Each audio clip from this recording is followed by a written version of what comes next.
You're listening to the No Labels, No Limits podcast with best-selling author Sarah Box, where you get the inside scoop on the steps action takers and decision makers take to align their purpose to their principles and achieve their goals in business and life. We focus on the mantra, no labels, no limits, no excuses. And now, without further ado, please welcome your commanding coach with plenty of chutzpah and heart, Sarah Box. Hey there, everybody. This is Sarah, your host of the No Labels, No Limits podcast, and I want to welcome you for another episode with a great guest. This week, we are joined by Simon Bailey. Now, some of you may already know who Simon is with the number of listeners and followers he has. I'm guessing that many of you do, but let me just tell you a little bit more about Simon. He is a celebrated keynote speaker and the author of Ignite the Power of Women in Your Life, a Guide for Men. Intriguing title. We'll talk about that. But as a worldwide keynote speaker, former Disney leader, 7-time best-selling author and executive coach and consultant to more than 2,100 companies in over 50 countries, Simon says his purpose is to spark listeners to lead countries, companies, and communities differently. We want to know what differently looks like. Success Magazine names Simon as one of the top 25 people who can help you reach your business and life goals. So that's pretty high praise and not surprising for the man who launched a movement from a 3-minute video that went viral to over 90 million people. So with that short introduction, let's welcome today's guest, Simon Bailey. Hey there, Simon. Hey, Sarah. How are you? Good to be with you. I'm glad to have you on the show. Now, Simon and I, for the listeners, Simon and I actually started this process of getting him interviewed back in May. Like, okay, let's do this. And there were a number of things that happened, like, oh, got to reschedule, then my schedule. So I am happy that this is finally coming to fruition and I get to have you on the podcast because I know our guests are going to love you, Simon. Well, I'm so happy to be here. So I want to ask you a question that I sometimes feel inspired to ask guests before we go live. And you actually had an answer for me. And that was if when you woke up this morning, there was something particularly heavy on your heart, something that you wanted to speak about. And you actually said, yes, there was. So let's start there. Share with our listeners what that was and your experience. This morning, I woke up with a thought of how do we hug people with our words and bring more kindness to the planet? And as fate would have it, a friend of mine invited me to attend the Global Exchange Conference, which focuses on addiction, recovery, mental health, and wellness. And the opening speaker was Maryanne Williamson. Whoa. And there I am, front and center. And this amazing human being just started sharing. She's 70 years of age, doesn't look a day over 55. And she just started sharing her heart. And she said, folks, right now, we have to show up better for the planet, for each other, not just for ourselves. And Sarah, when she said it, it just like, it was so serendipitous because I was like, that's what I was thinking this morning. Now, think about that for just a second longer. You woke up thinking about that, then you heard it repeated, and it resonated much deeper, I would say deeper into your soul or your being, right? Mm-hmm. So what happened in the room when that was going on? Did you think like it was just you getting that, or did other people kind of have that aha moment as well? There was about 1,000 people there. There was such a hush in the room as people were sitting on the edge of their seats because she was speaking truth. There's one thing to hear a fact, a story, a point. She was speaking from a deeper place, a deeper spiritual place as to what's happening on the planet. So let me just digress for a second. There was a recent op-ed piece in the New York Times written by David Brooks, and it's called The Rising Tide of Emotional Sadness That's on the Planet. And at the end of the article, he said the emotional well-being globally is being shattered right now, globally. And so when Maryanne began to talk about how we have to move from me to we, move more into a selfless space and be more open to humanity Everybody was literally bug-eyed, like, tell me more. What can we do? As she was literally channeling might be a bit of a stretch, but as she was infusing us with the possibility to show up to be a more caring human being. What were some of the suggestions she had? Like when people were saying, how do you do that? Did she offer up some simple ways that people could do that if they're not already doing it? She did. One of the things she said is the ability just to turn and look at a person and say, how are you doing? Make eye contact, connect, being so self-aware that you are not just focused on you, but you're making it about the other person. And, after she finished, I found myself, I went to the exhibit hall because I wanted to just see what books she had available. And I found myself taking a moment just to, if a person was like 5 feet away, making eye contact, saying, good morning, smiling. I don't know who that person was. And guess what? That person said good morning and smiled back. And what I realized, Sarah, in that moment, for whatever it was worth, it became healing presence for them and for me, because we took the time to notice each other and not just go about our busy way as if we got so much going on and we don't see anybody else around us. Aren't we so important? Yeah. We got a lot going on. We got our cell phones. We are so busy. Sometimes I have to pick on myself. Like I'm thinking, well, aren't you your bad self? It's like, come on, Sarah, just relax. Yeah. So that was one of the other things. Notice people. I think another thing, Sarah, we can think about is if you're walking into a store and there's a door that you're opening, what would it be like to let the person that's coming in behind you hold the door for them? If you're at a restaurant, what would it be like to tell your server, what other table do you have? I want to pay for their meal, but don't tell them that I'm doing it. And it's this whole way of just, giving something without expecting anything in return, because it's healthy and it does something for us. It's powerful. Have you done that, Simon? Have you actually just done that? I'm the anonymous person who just paid for your breakfast, lunch, or dinner kind of thing? Okay, so this is the great reveal. And this is not to get any points with any listeners at all. Oh, you can have points for being a nice guy. You get a point for showing up every day. As Joel, one of my dear friends would say, I'm a mensch. I do it all the time. I cannot help myself. I do it all the time. And you know why I do it? Because it's not so much about helping someone else. It's that feeling that I did a good deed and I'm paying it forward for the generations that are coming after me, that they will reap the good that we've put out in the world. So yeah, I do it. And it feels great. Oh, I love it. Well, and the thing is, you never know what has just happened in that person's life, right? They could look like they don't even need you to do that for them. And yet their heart could be breaking, right? Yes. And then they just go, wow, someone saw me and wrapped their arms figuratively around me. Mm-hmm. That's powerful. Take it a step further. And here's the thing, Sarah, love and respect have no color. And in a world that's polarized because of ethnicity and obviously diversity, equity, inclusion is a big conversation that many organizations and individuals are starting to get. What would it be like if there's a person who doesn't look like our ethnicity, or they are not disabled, they're differently enabled? And what if we took the time to create just a belonging moment with a hello, how are you? And if time permits, hey, what's your story? Tell me about you. That would heal the planet. Just one person saying, tell me about you. When I'm in an Uber or Lyft, I talk to them like, what's your story? I'm just curious, right? And I may never see that person again, but I learned about another human being. And I took the spotlight off of myself and burying my head in my phone to just notice someone. That goes a long way. Black people, I don't speak for all Black people. Let me just be really clear about that, because everybody that looks like you does not think for you or speak for you. Oh, heavens. Yeah. But for so long, many Black Americans have felt invisible, not seen.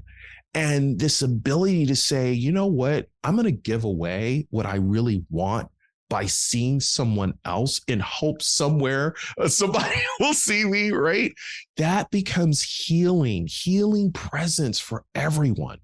Well, and just that simple act of doing that, right? So this is one of the things that I found in my life when you're talking about talking in your Ubers or Lyfts. I'm often someone say, quit interrogating people you don't know. I'm thinking, I'm not interrogating them. I'm truly interested, But haven't you found like you've just had some like, oh, that's an amazing story, and you never would have known that had you not asked. No, I recently was in Cleveland, Ohio, happened to talk to the driver, and he said to me, I moved here to town and somebody said I should start driving for Lyft as a way to learn about the city. And I was like, really? What a great way to learn about the city. I just thought that was great. Yeah. Well, before we go on to your book, because I do want to talk about that, I want to tell you, I did get some great advice from a taxi driver in Boston on a freezing cold night when a colleague and I were getting from the airport to our hotel, which we thought we'd never get to.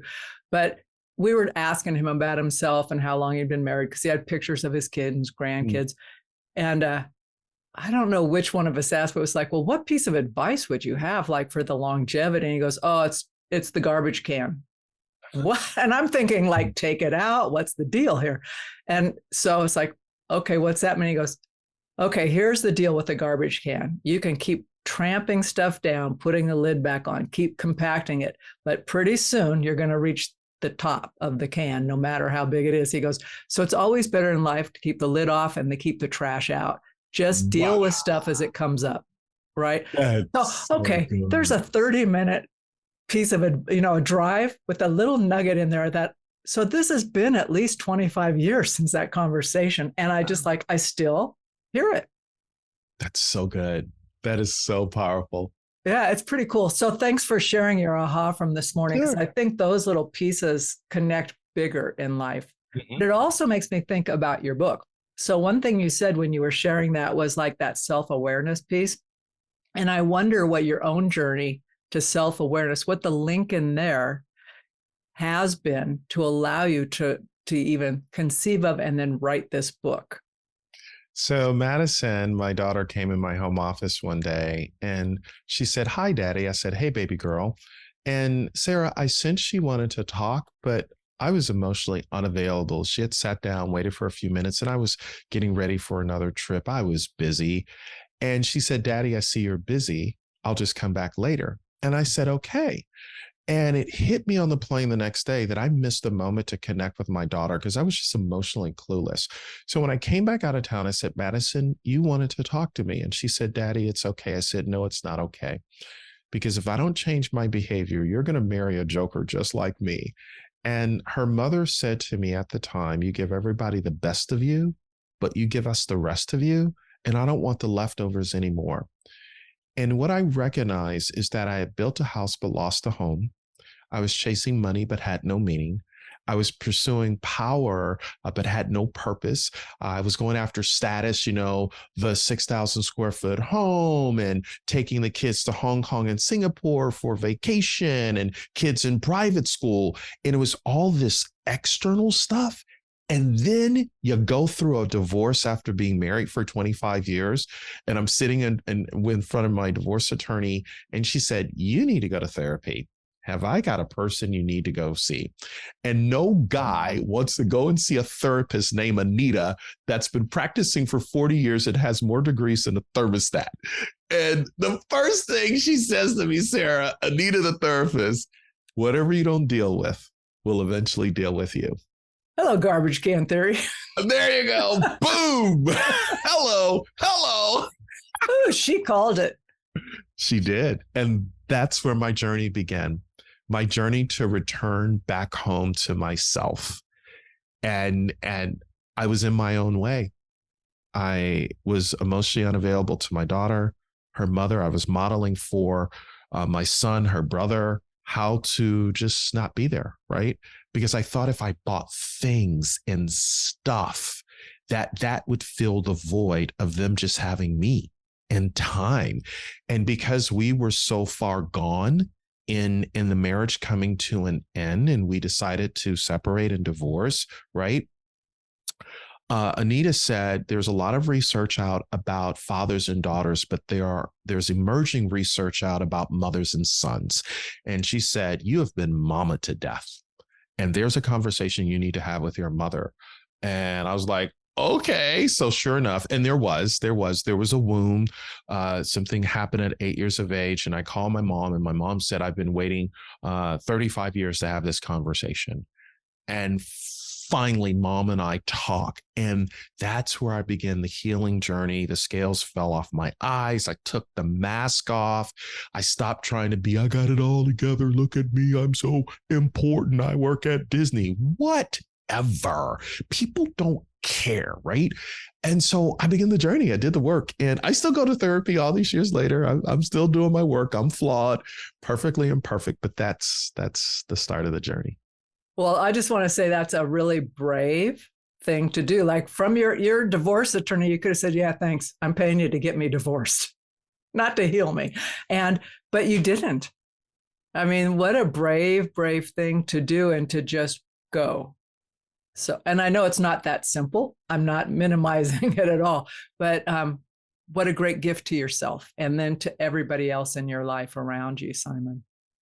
So, wow. I'm glad I did it. Yeah, I swear by therapy. I encourage everyone listening, if you don't seek professional help, is it time? Is it time? Just a question. It's a good question. And it's not a one and done kind of thing. No, not at all. For me, it was twice a month, 1 to 2 hours a month, just, pouring my entire life out. But one of the things I realized for the work I do, I would never be able to show up because there was a hole, HOLE, in my soul. And to show up to do the work that I do with my house jacked up because I was broken within, right? And I needed to come to a place of wholeness, WHOLE, and really continue the journey. So, yeah. Okay, I just got to pause for a moment, because that's really powerful. It's always tempting to want to get from here to there without actually getting from here to there. Can't we just supersonic fly there? Skip over all the middle ground? No can do. No can do. Got to go through. The song says, I can't go for that. No. Oh, so true. Okay, so let me ask, I'm going to switch directions here, but I'm giving you a heads up on it. But what led you to declare this time in our history the age of the woman? Look at all the research. 92% of the vacation plans decided by women. 62% of the car purchases made by women. 75 to 80% of the healthcare decisions made by women. All of the research says that when women are leading or co-leading a company, the company percentage-wise is more profitable. It's not taking anything away from men. So why is this the age of the woman? We need the female energy on the planet right now to heal, to ensure that everybody is sitting at the table. How do we give a hand up and not a hand out? Listen, the days of saying that women need to take second place and not be paid equal, put a fork in it, that dog will not hunt, those days are gone. Any organization that's going to be worth its salt in the next decade, company, country, city, community, must do right by women, because women will problem solve differently. Men are very linear, A, B, C. Women have a 360-degree view of how to solve a problem. Women are lateral thinkers. They will come at things from an angle that we didn't even think about. The other thing is, men, we want the data. Where is the analytics? Show me the numbers. And I think that's really important. But women have been wired to have a sixth sense, an intuition, a feeling that's just how women are. And if we're not tapping it, and I'm sorry to get so emotional, I'm getting on my soapbox now. Hey, I'm okay. I'm going to follow you. I have things to ask you about that. So carry on. Let me just say this. Brilliant women will multiply in a world that divides. Brilliant women will add to in a world that subtracts. That's why this is the age of the woman. Okay, so now let me ask you this. So for women, well, it's a two-part question, and I don't want to make it a leading question. So what have been, as you've been out doing this work and speaking to your various audiences, what have been the initial reactions from men? Am I playing towards women? Like, what is this? What's this all about? Right? I don't believe you. Are you blowing smoke? What gives you the right to talk about this? And so notice the subtitle, A Guide for Men. I'm not telling you, I'm saying, here's where I messed up. I'm 54. If you're under 54, I'm going to help you save about $100,000 and not go through a divorce. So after I kind of break it down, to guys and say, listen, this is just truth. That's the first thing. The second thing is men right now are under siege. If you look at all the young men, high suicide rate amongst men. There are more women in college than men. So men feel as if they're being elbowed out and kicked to the curb. So they're like, why are you coming alongside to say, ignite the power of women in your life, a guide for men? Because here's what I know to be true. Women don't need their power ignited. They need a man who's done their work and doing their work, who will show up and say, I am here to support you, to be the best person that I can be for you. And together, I know you're going to unlock my potential as a man so that I can be a better human being. I was just talking with a guy the other day, and he says, you look through history, any great man that was worth his salt, it was because of a woman that stood by his side and ensured that he became all that he possibly could be. And what I know to be true, you're looking at a man that has been the hell and back. And when I begin to understand, a woman doesn't tell you everything that you need to know. A woman will only tell a man what he can handle. And as he handles it, he matures and grows and develops. So yes, it's true. The hand that rocks the cradle rules the world. I'm just saying. It's so funny. I've never heard someone say that a woman will only tell you what you can handle, but it's true. Because I have my girl conversations, and it's like, not that much. That's too much. Not that much, right? So, and it's said in jest and in love, but there's a piece of that. It's like, that's overboard. You're going to lose them. It's just because there's a quick shorthand, I think, amongst women. Even when we don't agree, there's a shorthand that it's quick. But Simon, I also wanted the part B to that question was not only what are the men saying, but what do you get from women when they hear that? What's their reaction when you're speaking with them? I have heard women tell me they have gotten more out of the book and more from what I say that helps them create better relationships with women. That's the first thing. And then I've had women say they have read the book to their husband and they have bought a copy for their husbands, and all the other men in their life, their brothers, their nephews, their sons. Because it's very practical and how to. So it's amazing. And we even got a call from a company out of Silicon Valley and said, do you have a program where we can take this book and bring it into our company? So we've created a whole 6-week course on Ignite the Power of Women in Business to help men understand how do we do this in a professional environment, not just personal, because obviously we have the 6-week personal course. So yeah, so good feedback from both men and women. That is really good feedback, and it's encouraging feedback, I would say. Yes. But for women who have gone through their professional lives having to adapt and act like kind of leave their intuition side at home and show up as if, right? How have you gotten feedback from them? Yeah, so it depends on how long they've been in their career and their age, right?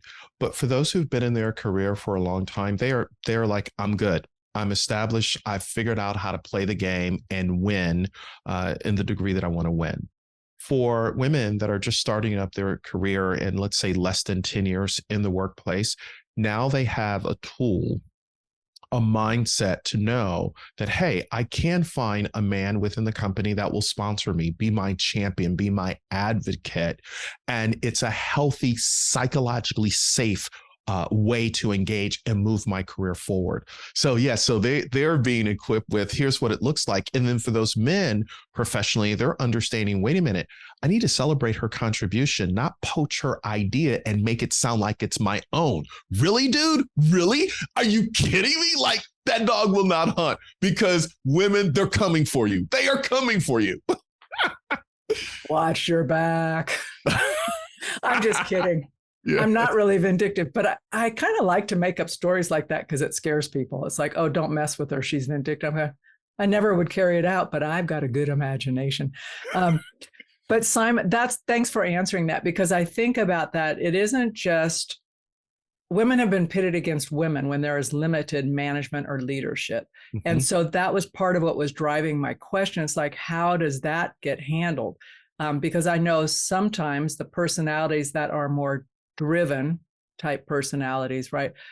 And which would be quote unquote stereotypical, like male style in leadership, have been rewarded, and others who are super powerful, but maybe show up differently. They don't have a sponsor or whatever, get left behind or get judged differently. So that's kind of what kind of pulled that question for me from there. So you talk about your book having some how-tos and being very practical. Could you share a little bit of that with us? One of the things that I share in the book is the power of emotional honesty.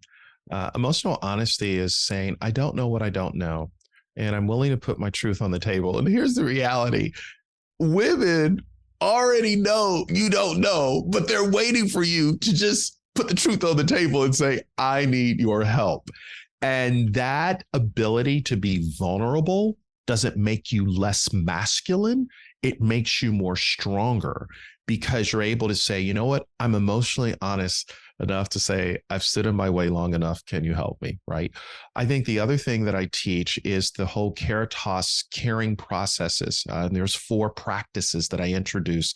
I'm so grateful to Dr. Gene Watson, the scholar who created this. So number 1, forgiveness. When I forgive you, there is no record of wrong. And so one of my issues that I discovered is I had a need to be right. And if she did something wrong, I would blame her for everything, right? When in fact, it was really me. And I had to learn how to forgive her by starting with forgiving myself, right? And showing up. Forgiveness, I could spend an hour talking about forgiveness, but whoever's listening to us right now, is there a place in your relationship, personally or professionally, where you need to ask for forgiveness?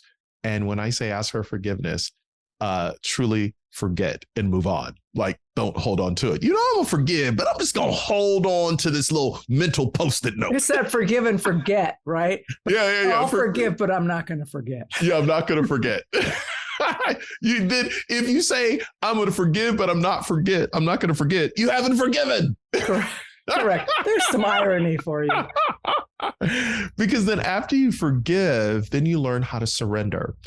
And surrender is letting go of how the process is going to be. So for example, you meet someone and you come through door 1, they come through door 2, and together you find door 3 together, because you each have a history, but a half a man and a half a woman don't make a whole relationship. So how do I surrender to really discover who you are and who you're becoming? And then the third practice is gratitude. How do I find a way to celebrate something unique and special about you? And how do I call that out? How do I begin to identify why you should be cherished, not just loved? Anybody can say I love you, but when I say I cherish you, I'm going to put myself on the line. I'm willing to die for you when I cherish you, right? And then the fourth practice is human compassionate care. And human compassionate care is when you're connecting with your spouse, significant other, what's your tone? How are you listening? How do you move from selective hearing to authentic listening? By saying to her, here's what I heard you say. Is this what you meant? Let's double click on that. Let's drop a pin. I think I may have missed something, right? And it's that deeper conversation where a woman really knows that you are dancing to the beat of her music, because sometimes she wants Andre Bocelli, but you're doing chopsticks and it's not working, right? Oh, that's a great comparison. So it's coming back to just saying, I'm willing to do the work and really get you at the core. But if you don't get yourself, Simon, to your point of doing the work, it's harder to be willing to know someone. So if you won't offer compassion to yourself, forgiveness to yourself, it's really more difficult, in my humble personal experience, to extend it to others because you haven't given it to yourself. You cannot give what you don't have. You cannot be what you are not becoming. And it's difficult to do what you haven't done for yourself because you're doing it out of rote or routine, or you read it in a book, but you haven't owned it for yourself. And that's where I'm really inviting men to really think about, how do I show up better by just starting with you? One little micro step of self-love, right? Self-forgiveness. And then all the other practices begin to fall in line. Yeah. I just love the concept of your book and the humor, right, around the title.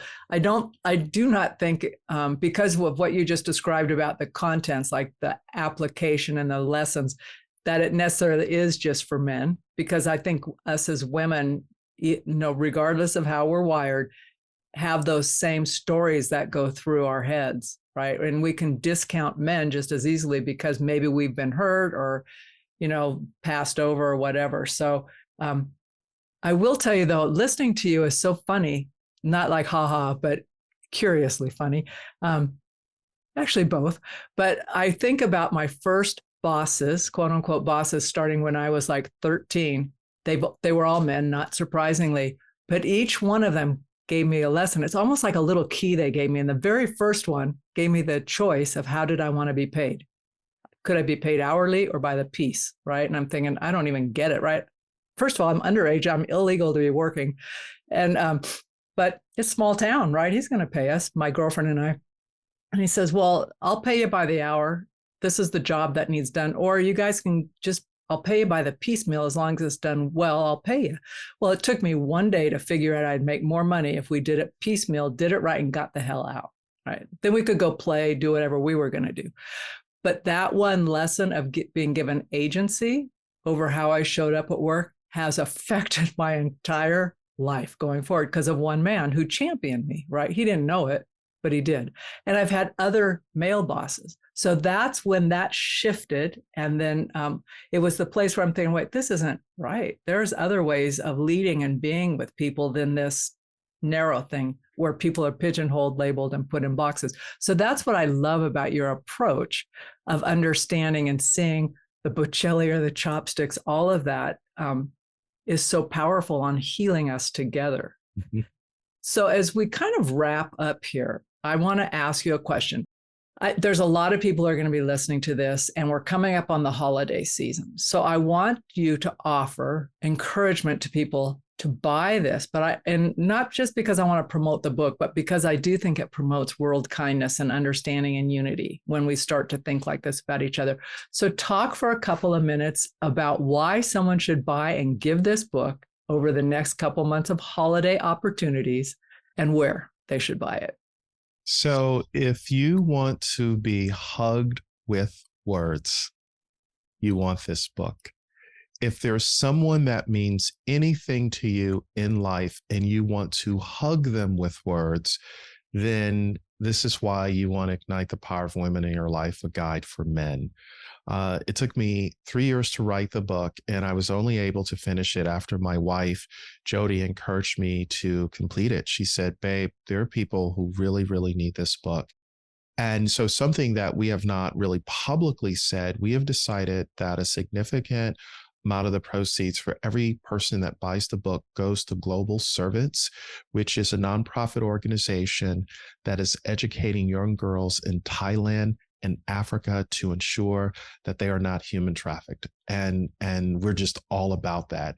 So you get a chance to make a bigger difference in the lives of others. So if you want to join this movement that I'm starting, that's right, movement, Ignite the Power of Women.com. And when you buy the book, there's also a free 1-year impact plan, because we really believe in how do you operationalize this to your life, not just read a book and put it down, but how do you make it part of your journey? So ignitethepowerofwomen.com. Ooh, I love it. And I just got chills when you said that. So that's always a good sign, when you get the old chills going. Simon, you are just a treasure. And I'm glad that we didn't give up on trying to figure out how to connect for the podcast. And with that, podcast listeners, I'm going to say goodbye until next week.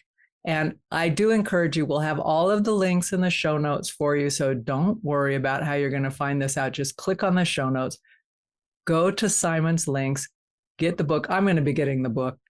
There's a few people I'm going to share it with. But I'm actually interested in the impact guide as well. And I love that you're doing this work, in China and Southeast area. So that's brilliant. Okay, Simon, I give you the final word and we're saying goodbye. I love you. I believe in you. And there's not a darn thing you can do about it. You've been listening to the No Labels, No Limits podcast with best-selling author, change agent, and strategic vision coach, Sarah Box. You can grab the show notes and find out how to work with Sarah at sarahbox.com/No Labels, No Limits podcast. We'd love this podcast to reach as many people as possible. So please remember to rate, leave a 5-star review, and share the podcast with someone you think would get value from this conversation. Until next time, keep taking those daily action steps to align your purpose to your principles and achieve your goals in business and life.